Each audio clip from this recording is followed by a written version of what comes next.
Anthony Rose. What up, girl? I'm David Jacoby. And on the cool check-in. Together, we are Jalen Jacoby on ESPN2. What do? We get to find individuals that specifically supported our fine program, exactly what they want, when they want it, via podcast, radio, or more importantly, television. Where you can see our faces. Jalen Rose, I know that you wanted the Lions to win, but they lost to the Ravens. And right after handing the Lions an L, Joe Flacco went ahead and ate the W.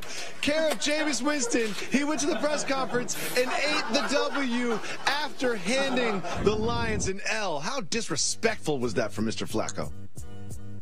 First and foremost, that's trifling, regardless of who's doing it, whether it's Jameis or Flacco. The next thing I want to say, it's more of a shot at Jameis than it is at us. Okay. Because he was done taking shots at you on the football field. Let's move on to some football that actually matters. But I got one noise I need to make after that game. Meow. Well, season doesn't look great for the Lions, but it has been looking up for the Vikings, who held the Falcons to 275 yards of total offense and 0 touchdowns in Atlanta. It was a very impressive win on Saturday, only to potentially be topped on Sunday night, where the Seahawks hosted what everybody thought was the best team in football, the Eagles. And the Seahawks look good on defense. Russell Wilson looked great on offense. Which team impressed you more from Sunday, the Vikings or the Seahawks? Individually, I have to point out the fact, the way Rhodes blanketed Julio Jones, that was individually the most impressive thing on the defensive side of the ball, and that says a lot because I'm going to have to choose Seattle. Russell Wilson was outstanding. For those who haven't been paying attention, he's an elite quarterback. So when everybody start this conversation about who's the tops in the game, please put his name in the conversation. He's had a patchwork running game, the same with his offensive line. Now him and Jimmy Graham have found their time, and he's caught 9 touchdowns in 8 games.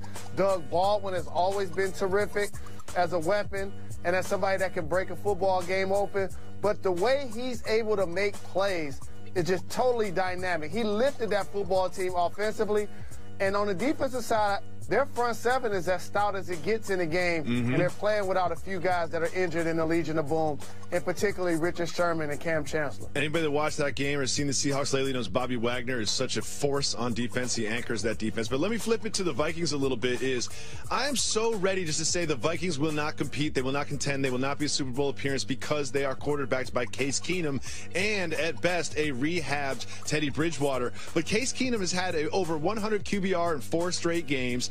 His total QBR for the season, this is going to blow your mind, is higher than both Carson Wentz and Tom Brady. Now, we all know QBR is not a perfect stat, but he's also passing the eye test. It almost looks like, yes, Case Keenum, I can't believe I'm saying this, and a great defense could bring the Vikings into the Super Bowl, which is in Minneapolis this year. I can't believe I just said that into a microphone. I'll regret that. Here's something that somebody is definitely going to regret. The Patriots went into Western New York, into Buffalo, to play the Bills. There's all this talk about Rob Gronkowski and going through tables and him in his hometown. The Patriots were blowing out the Bills. They were up by 20 with less than 5 minutes left in the 4th quarter. Tom Brady just sort of lofts up this pass in Gronk's general direction. There's a little contact before the interception, and it is then intercepted by Tre'Davious White. That is when Gronkowski does this. After White has been touched down and he's clearly out of bounds, Gronkowski gives him like a flying forearm to the back of the helmet. He's been suspended 1 game. Jalen, this was a pretty grotesque play to watch, and after watching this and after watching the fight last week between Crabtree and Talib, I have to ask, do these acts of violence outside of the rules of the game, do you think they impact the NFL's popularity amongst fans? I don't think it affects this popularity. I think it affects the fact that parents won't necessarily want their kids to participate.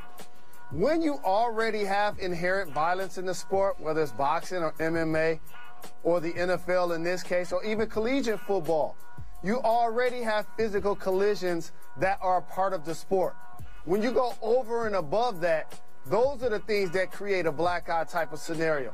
But I will say this, as someone that doesn't encourage anyone to fight no violence in any way, shape, or form, I'm disappointed in the Buffalo Bills defense. You mean to tell me your player can get an interception, is laying on the ground, Rob Gronkowski does a hesitation two-step wrestling move, does a flying elbow on the top of his head, gives him a concussion, and all y'all do is stand around and watch? And like, this should have been the exact same thing we saw. This should have been the exact same thing we saw Denver versus Oakland. They should still be pulling people's helmets off and pulling bodies off of the ground. And I'm disappointed in the act by Gronk because obviously we all have temporary lapses of judgment, and this was that for him. But he did something, an apology that I always pay attention to. What's that? When people do this, because I'm not really a fan of. Ooh, what's that, Mr. Rose? When they make it about them, when they make it about themselves. Initially, he started to apologize. He was remorseful. And then it was like, well, he was holding me. I wasn't getting calls. They was calling stuff Yeah, the 4 on me. plays before that. And before you know it, no doubt, at the end of that statement, he was the victim. While there's another gentleman in concussion protocol. He deserved a 1-game suspension. I think he should have gotten 2. He doesn't have a history of this type of behavior. Maybe being back home in Buffalo, and as you talked about the tailgaters, jumping off tables like wrestlers, having beverages. Maybe he was channeling that a little too much on the football field. And one thing about that is there are reports that he could potentially appeal the suspension, which is another thing you have to look at. Like, you're going to go there and say that you apologize and you don't stand for that type of play. And this is not Deflategate. This is very clearly an egregious, violent act that had serious, health repercussions on Tre'Davious White. You can cuss a man after the play when he was clearly out of bounds and down. It was violent. It was egregious. There's absolutely no way to appeal a 1-game suspension if that is in fact what Gronkowski is planning on doing. When we come back on Jalen and Jacoby, we're going to keep it moving. One of my favorite segments. Explain the plot to The Matrix. So really it was about your ability to transform.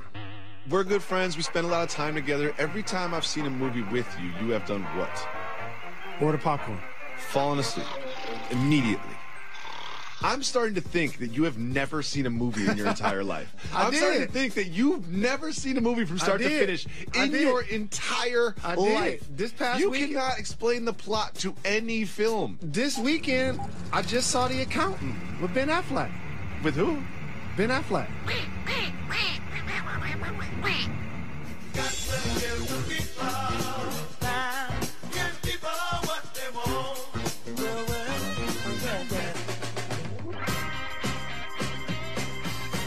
Welcome back to Jalen and Jacoby. Jalen, not everything is worth talking about in the world of sports and pop culture, so we have a segment called Keep It Moving. We be moving, we keep it moving. I'll name the headline if it is worth talking about. You'll tell me to hit the brakes, and if it's not, we will keep it moving. We be moving, we keep it moving. You'll never believe this. Ben McAdoo was fired as the Giants head coach. Keep it moving or hit the brakes. Keep it moving. Tom Coughlin was the fall guy. Now Ben McAdoo's the fall guy. Jerry Reese, the GM, is next. Next, the Lakers have a new media policy that some are calling the LeVar Ball rule. Keep it moving or hit the brakes. Hit the brakes. Well, apparently where the friends and family sit for the Lakers, after the game, they all congregate in this one section of the arena, especially at home games. And sometimes media members have been congregating there as well, potentially asking questions to the people that are there.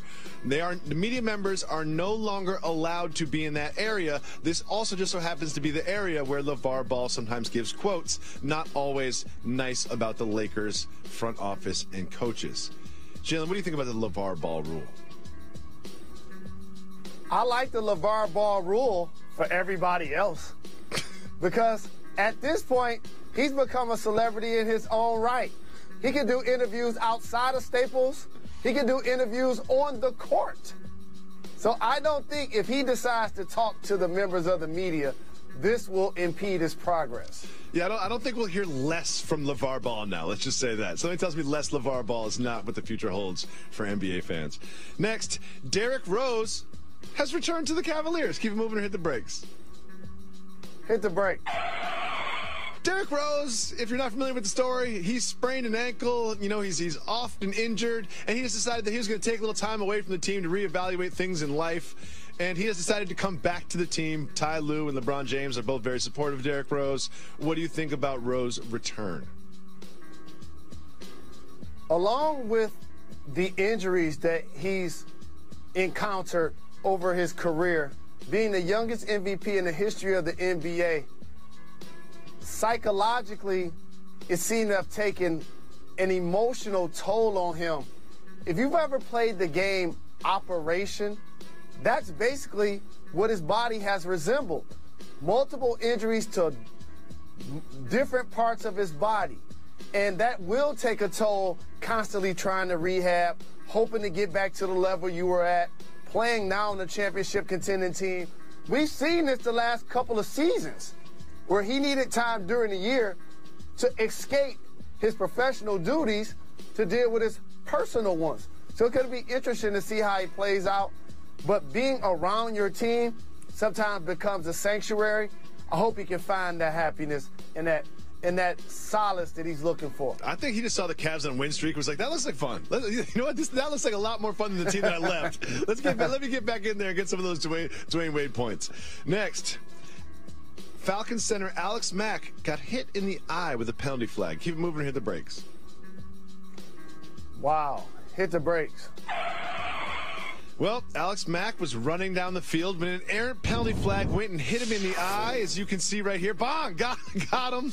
Took him down. I can laugh now because he tweeted later that he was fine. Jalen, do you think there was any intent, even just a little sliver of intent, on behalf of the referee when he threw that flag?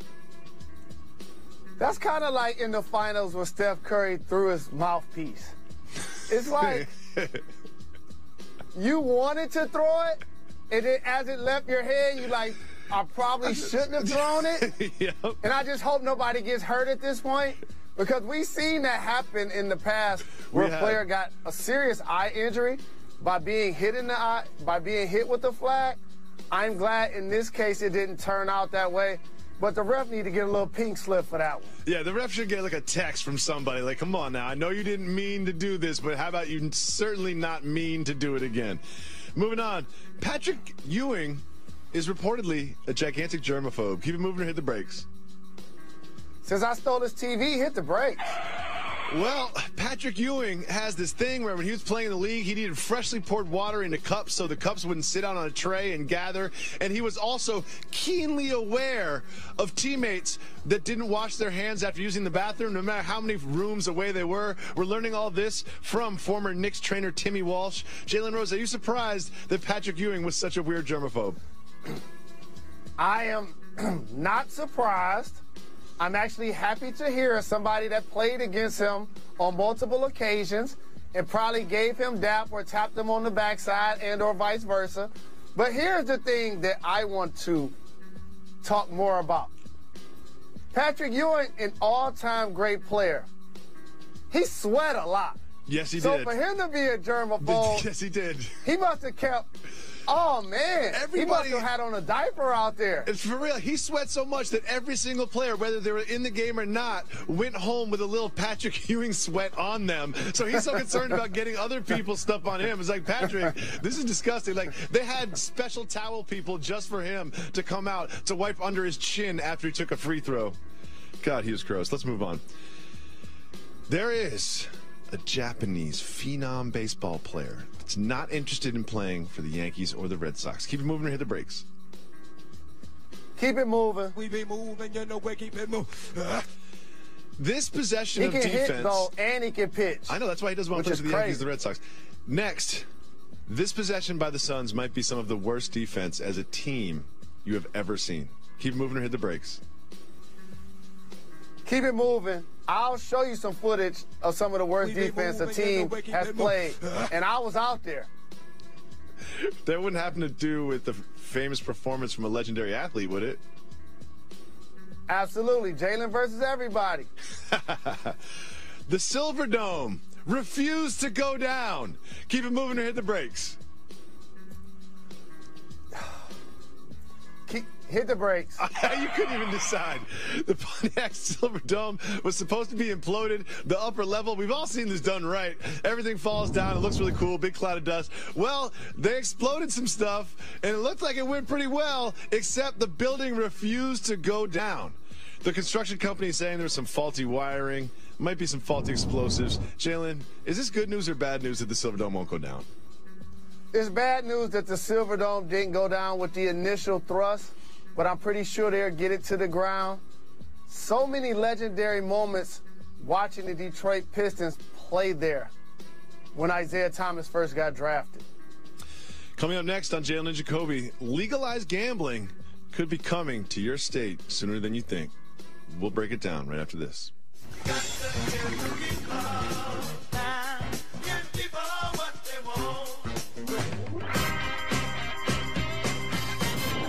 Welcome back to Jalen and Jacoby. After a busy weekend of college football, we had some coaching news. Gus Malzahn has agreed to a new multi-year deal to remain the head coach at Auburn.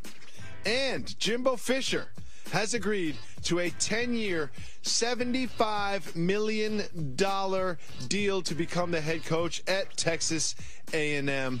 Jalen, this is a record in terms of dollar size, and it is also reportedly fully guaranteed. How do you think this will affect college football?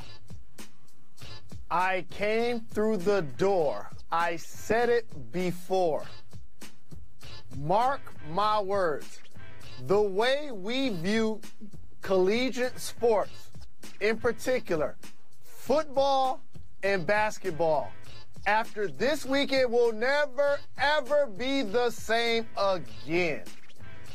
You remember around 2008 when our country hit a financial bubble and then it eventually bursted? Yep. We're trying to recover still from that to the point where corporations needed to be bailed out. Anytime you have one collegiate football coach making $70 guaranteed million to stand on the sideline and be the CEO of a program, which he is. Again, you don't get what you deserve, only what you have the leverage to negotiate. And on the other side, you have approximately $60 million owed to coaches to not coach football as buyouts. Oh, man. Imagine being Nick Saban and you see Jimbo Fisher get a 10-year guaranteed deal for $70 million. You take a Stan Van Gundy Pepsi swig. You're like, seriously? I work double right off top. I'm walking in with his contract in my hand. And so that domino effect is going to turn the sport so far upside down that now the players are going to need to be in on some of this money. There's no way that this can continue without the players being compensated other than just their room and board and scholarships. And if they need to take a stand and or do a protest and or do a strike to make this necessary, it's got to happen. And lastly, I remember being on wax saying all collegiate athletes should get paid some level of stipend. Okay. And I truly believe that. And I know there are a lot of colleges that are losing money. But in the real world, different careers make different amounts of money. And you know what else on the college campus? Different people come from different fiscal backgrounds in their family dynamic. So now I'm saying, yes, the sports that are revenue generating, those players should actually see more of the funds. This should take place. It will be taking place. And we've seen the level of collegiate sports be turned upside down based on the deals you just acknowledged taking place this past weekend. It is fascinating. My wife, who's not a huge sports fan, certainly, but looks at the headlines, she said to me, wait, I saw that a college coach just signed a $72 or $75 million contract. She was like, I have a question for you, David. Why does everybody want to be a professional athlete when they could be a professional coach, make just as much money, and then do it until you're old? And I honestly didn't even have an answer for her. I was like, that's probably the smartest thing that I've never thought of is instead of looking at my kids and saying maybe one day you'll be an athlete, maybe one day you'll be a coach. If you look at the dynamics in the mirror, you think about it. There are probably only a handful of African-American coaches. but they're 85% of players on the field. So what you're talking towards and what Joey was talking towards, a dynamic that's been turned inside out in basketball and in football at all levels of leadership, management, and definitely with ADs and ownership in professional sports. Skipping forward, but staying with college football, the college football playoffs are set, and of course, everyone's all mad at it. The teams that are in, Clemson and Oklahoma, Georgia, and Alabama, in my mind, are the 4 best teams in college football that should be in. However, I did notice, I know you're a Michigan Wolverine guy, I know you're a Big Ten person. Some people are upset about the Ohio State Buckeyes after winning the Big Ten and beating Wisconsin are not involved. As a Michigan fan, would you rather see Ohio State in, making the Big Ten more strong, or is there some schadenfreude of keeping the Buckeyes out? No. I know there are a lot of people arguing back and forth, just wasting their breath, getting their undies in a bunch. Just do some simple math. Ohio State lost 2 football games, one horrible loss early in the season by 30 points, and Alabama lost 1 football game. So clearly they deserve the 4th spot. I know the idea is for us to argue and banter about it. And no, we don't need 6 teams. No, we don't need 8 teams. 4 teams gets it right when you have 5 power conferences. We'll be back tomorrow on Jalen Jacoby.